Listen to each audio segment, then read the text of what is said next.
Donc, on est à la Lyon eSport avec Calistou, la maman un petit peu de l'eSport français. Qu'on se dit c'était un petit peu le visage féminin de l'eSport français, puisqu'on se rappelle que bon, toutes les interviews par exemple chez Millennium au LCS c'était toi, tout ce qui était communication Millennium, LCS c'était toi. Donc prof de SVT, tu le disais un petit peu avant, il y a 3 ans, bénévole chez Thunderbot, puis départ chez Millennium avec Drijoka et Corbier, puis un an après rachat par Webedia de Millennium, et finalement encore un an après tu quittes Webedia pour aller chez Eclipsia. Donc déjà, comment tu vas?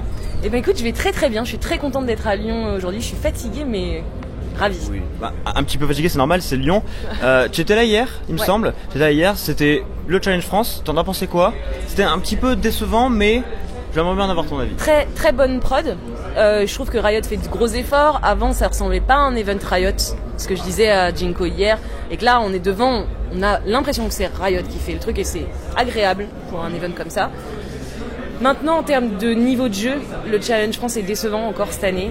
Les équipes sont pas assez fortes. Il n'y a pas un assez gros niveau, tout simplement parce que les joueurs, les meilleurs sont pris très très vite dans les Challenger Series ou dans les LCS. Et ensuite parce qu'il y a une énorme différence entre les grosses structures de France et les plus petites structures. Donc c'est très très difficile pour une petite structure de rester sur le marché, et je pense que c'est ce qui joue beaucoup. Au final, on a les mêmes noms. Ouais. Décevant sur ça. Par exemple, on a vu que rien que dans le Challenge France, il y avait Millennium, Gros Bill. Déjà, on voit la grosse différence. Mais surtout, moi, le gros truc avec le Challenge France, c'est que d'un point de vue purement sportif, c'est un Challenge France et l'équipe qui gagne est certes française, mais ne possède aucun joueur français. Et alors, moi, c'est le point qui me chagrine un petit peu. Alors, il y a une règle en Europe, et c'est ça qui a été utilisée. Espace Schengen. C'est ça. Je crois même pas que c'est celle-ci, je crois que c'est une autre règle. Une autre règle encore dedans. Ça commence par un B, la loi, je me souviens plus exactement. Mais en gros, qui dit que tu n'as pas le droit de discriminer tout joueur européen, enfin toute personne européenne qui voudrait travailler en Europe. Ça marche aussi pour les joueurs. Du coup, un joueur suédois qui voudrait jouer en France, s'il a un lieu en France de résidence, il est considéré comme français. Et il ne peut pas être... il peut pas y avoir une loi là-dessus. Oui, mais je suis d'accord que c'est complètement... Ça fait perdre un peu de la super de la compétition. Ouais. Par rapport aux Français, on va parler des LCS, puisque tu les suis, j'imagine, de manière assez ardue. Que penses-tu de Vitality avec leurs 3 joueurs français? C'est quand même beau. Donc Vitality, une structure qui en plus en ce moment est en train de gagner tout, et qui en LCS nous promet une équipe avec 3 joueurs français, mais qui semble un peu peinée, qui semble se chercher. Alors, je pense que Vitality, tout le monde, la team LCS, je parle, tout le monde attendait cette équipe par chauvinisme. 3 Français, même les 2 autres, et Nuzak et le Coréen, Ashani qui était là, c'était assez impressionnant. Tout le monde se disait, ils vont faire du top, quoi. On voit le premier match, on voit la team qui fait que changer toutes les semaines. Moi, je suis extrêmement peinée par le manque de stabilité de cette équipe. Parce que même si les Français restent en place, au final, je pense qu'on veut tous voir de la bonne compétition, et que là, ça devient un petit peu une... Voilà. Un running gag. Un petit peu. Voilà, c'est vrai, quand on revoit encore hier une line-up encore changée, avec Nukdu qui repasse au mid, on a AOD qui revient en support, alors que les scrims c'était pas forcément bien passé. Enfin, on se dit, mais à quoi ils jouent en fait? Pourquoi ne pas laisser la même line-up, et quitte à perdre 2 semaines de suite? Moi, ça me peine. Ça me peine de voir un changement de joueurs aussi fréquent, sachant qu'il n'y a rien qui en ressort. On les voit assez perdus en game, il y a un manque de cohésion. C'est embêtant et décevant, et je pense que toute la France attend que ça, attend qu'ils gagnent. On n'a pas envie de leur mettre la pierre dessus, parce qu'on attend qu'une chose, c'est qu'ils brillent au final. De voir Joko surtout. Et donc pour continuer sur LCS, maintenant que tu es chez Eclipsia, on sait que du coup avec Millennium tu allais énormément à Berlin, les interviews, tu étais vraiment présente même. On aurait même dit que tu étais de Riot en fait, puisque à chaque fois qu'on voyait une interview française c'était toi. Est-ce que tu as ce projet avec Eclipsia de pas faire une base Eclipsia à Berlin, mais vraiment essayer d'implanter et d'avoir entre guillemets un réseau d'information français vraiment au LCS implanté, et un noyau dur du coup avec toi qui est la présentatrice entre guillemets phare, et Corbier, etc. Alors, le rédacteur d'Eclipsia. On y est allé à Berlin là il y a 3 semaines, quelque chose comme ça. On est allé pour la 2e semaine. Je voulais absolument y aller pour la première Super Week, pour justement mettre Eclipsia là-bas. Maintenant, je pense que les interviews vidéo, c'est devenu un petit peu old en France. Je pense que le public français veut un format vachement plus rapide et accessible. Typiquement, un format Twitter, un format Facebook, un format même en live. Et voilà, ça doit envoyer. On enchaîne. Les gens regardent très peu quelque chose. D'ailleurs, on regarde sur les sites, le temps de vue d'un article baisse, voilà, ce genre de choses. Du coup, il faut avancer avec son temps, je pense. Et oui, moi, j'aimerais bien faire ça. Maintenant, je réagis beaucoup en fonction de ce que veut le public et je pense que le public en est plus là.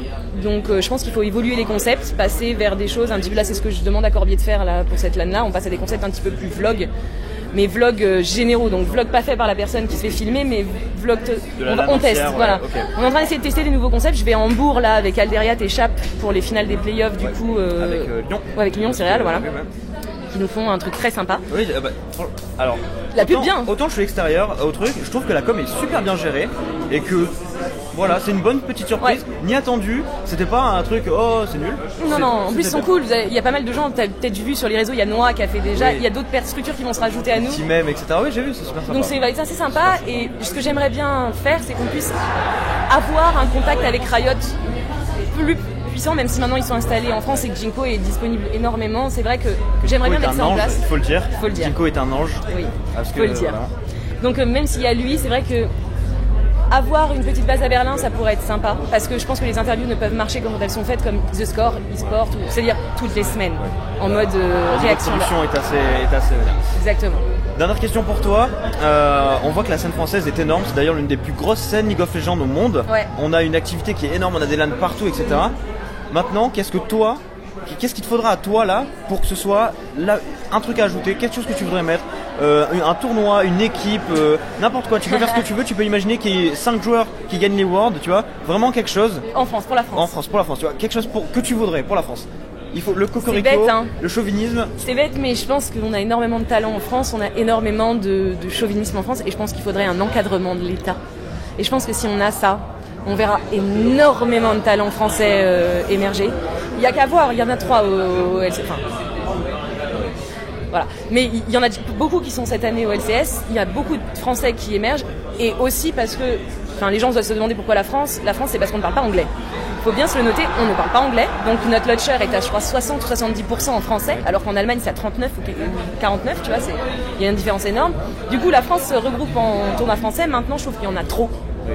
On n'arrive plus à suivre, on ne sait plus, et au final c'est toujours les mêmes grosses teams qui gagnent parce que c'est elles qui ont l'argent de faire déplacer les joueurs. Surtout la France est enfermée dans la culture de la LAN, qui était, certes c'est une culture qui fait bouger, qui fait partager, mais en fait il y a l'industrialisation entre guillemets du milieu qui fait que les bulldozers arrivent et rasent toutes les LAN et ils remportent tous les cash prizes. Et la prizes culture de la LAN, je mets des gros guillemets parce que là c'est une LAN, la semaine dernière à Montpellier ce n'est pas une LAN. Quand on a des CLG Black, des équipes inter qui se ramènent, ce n'est pas une LAN. Effectivement.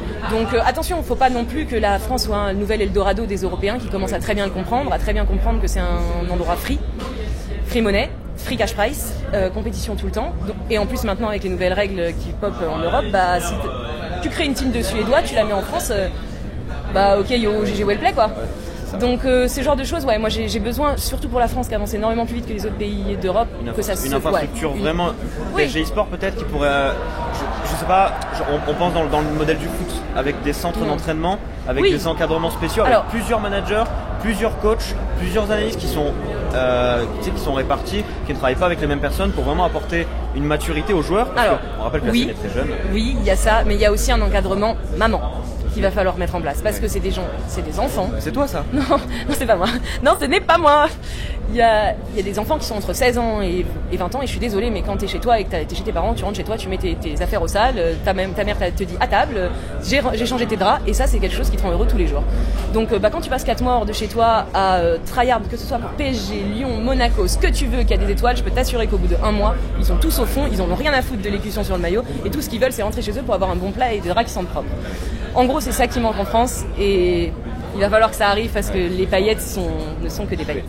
Merci beaucoup pour cette interview. Donc c'était Calice2 de Eclipsia pour l'Alliance eSport et pour Thunderbot. Merci beaucoup. Merci à toi.